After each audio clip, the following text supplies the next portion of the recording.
Et bonjour à vous tous pour une nouvelle vidéo, une vidéo qui sort à une date un peu spéciale pour tous les fans d'Harry Potter qui se respectent, puisque nous sommes le lundi 26 juin 2017 et qu'il y a exactement 20 ans sortait le premier tome de la saga Harry Potter, écrit par J.K. Rowling. Le 26 juin 1997 sortait Harry Potter and the Philosopher's Stone. J.K. Rowling, elle a passé 6 ans dans l'écriture de son premier tome, donc c'est quand même beaucoup d'années.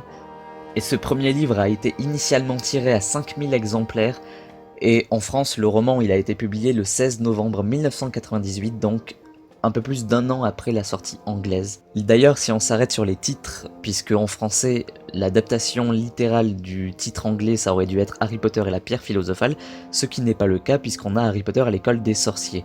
Ce titre a été choisi de cette manière, ça a été modifié parce qu'ils pensaient que les enfants seraient plus attirés par un titre explicite qui exprime une magie, Harry Potter à l'école des sorciers, plutôt que par un titre qui parle d'une philosophie, d'une pierre philosophale. Et le titre américain, ce fut la même chose, puisqu'il a été traduit par Harry Potter and the, désolé pour mon accent anglais, Sorcerer's Stone. Donc en gros, Harry Potter et la pierre du sorcier. Là aussi, pensez que mettre explicitement un mot sorcier dans le titre, ça permettrait aux enfants de venir davantage lire le livre que s'il y avait Harry Potter et la pierre philosophale.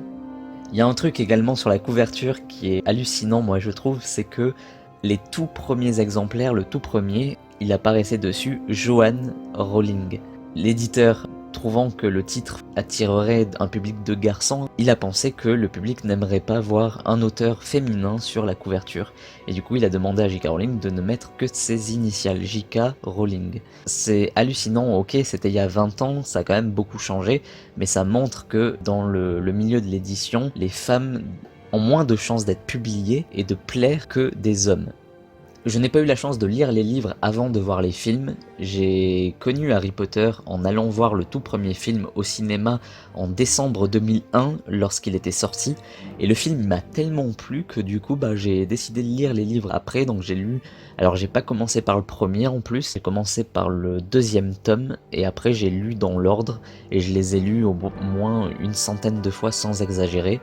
Et cette saga, je l'adore parce qu'elle m'a permis de traverser des périodes difficiles de mon enfance et de mon adolescence et je me suis beaucoup identifié à Harry.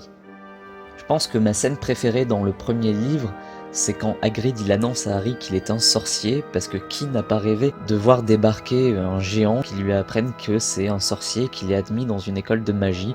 J'aurais adoré recevoir ma lettre d'admission à Poudlard comme beaucoup de fans d'Harry Potter je pense, mais comme J.K. Rowling l'a dit, on a en quelque sorte été à Poudlard à travers la lecture de ses livres.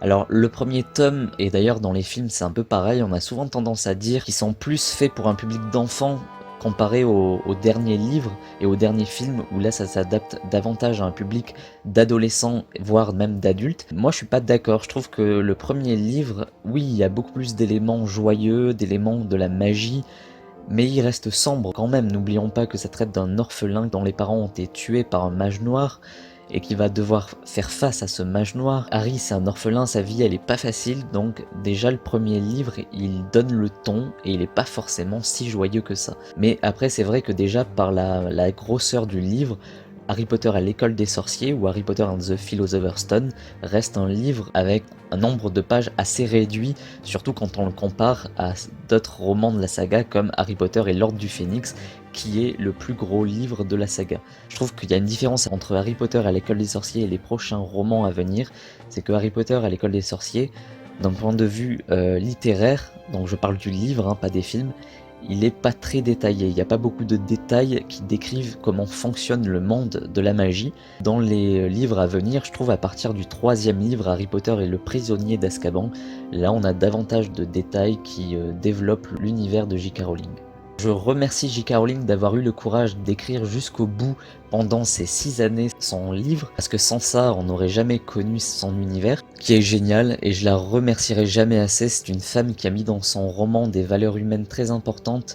Ça nous permet de nous évader dans un autre univers de la magie, ça traite de plein de choses, de plein de sujets, ça m'a aidé à traverser beaucoup de difficultés, je la remercie beaucoup pour ça. Voilà, la vidéo elle touche à sa fin.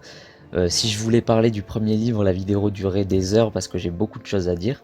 N'hésitez pas à mettre en commentaire vos avis, comment vous avez découvert cette saga magique. Est-ce que vous l'avez découverte d'abord avec les films ou avec les livres? Est-ce que vous avez lu les livres ou est-ce que vous ne les avez pas lus? Si vous les avez pas lus, courez les lire. Je sais pas ce que vous avez fait, mais il faut les lire. Parce que c'est la base, les livres avant tout, avant les films. Donc si vous les avez pas lus, dites-le moi en commentaire aussi. Quelles sont vos scènes préférées dans Harry Potter à l'école des sorciers?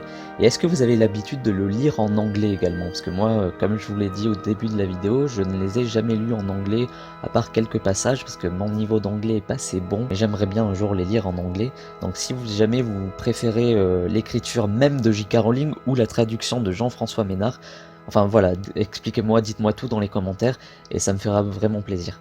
Je vous dis à bientôt pour une prochaine vidéo et prenez soin de vous.